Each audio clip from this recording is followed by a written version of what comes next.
Sebagai Muslim Indonesia, tentu mayoritas kita tidak asing dengan Imam Asy-Syafi'i. Ia merupakan pendiri mazhab Syafi'i, mazhab yang cukup banyak dianut di Indonesia. Bahkan bisa dibilang sebagai mazhab mayoritas Muslim di Indonesia. Namun, apakah kita sudah tahu tentang biografi sang pendiri mazhab? Mari kita pelajari biografi singkat beliau yang meliputi nama dan nasab keturunan, tempat tahun lahir dan kewafatannya, karya-karya Imam Asy-Syafi'i, kisah Imam Asy-Syafi'i dan para alim yang mendengkinya. Nama dan nasab keturunan. Nama lengkap beliau adalah Muhammad bin Idris bin Abbas bin Utsman bin Syafi' bin Sa'ib bin Ubaid bin Abu Yazid bin Hashim bin Abdul Muthalib, kakek dari baginda Rasulullah SAW. Imam Syafi'i lahir dari rahim seorang ibu yang shalihah, serta dari ayah yang terkenal kesabaran dan keikhlasannya.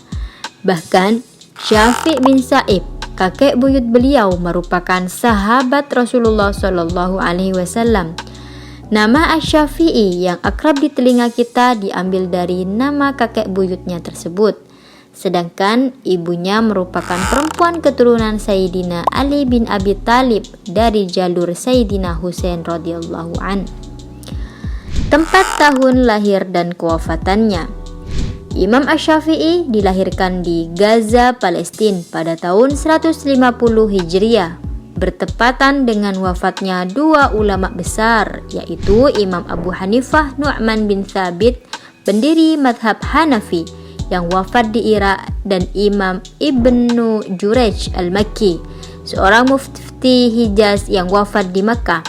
Hal ini disebut sebagai salah satu firasat bahwa bayi yang lahir tersebut akan menggantikan dua ulama yang telah meninggal, baik dalam keilmuan dan kesalehannya. Imam Asy-Syafi'i wafat di Mesir pada malam Jumat menjelang subuh pada hari terakhir bulan Rajab tahun 204 Hijriah atau pada tahun 809 Masehi di usia 54 tahun. Karya-karya Imam Asy-Syafi'i. Sebagian ulama ada yang menyebutkan bahwa kitab-kitab karya Imam Asy-Syafi'i rahimallahu an terdapat 113 buah kitab yang berkaitan dengan tafsir, fikih, sastra, dan berbagai disiplin keilmuan lainnya.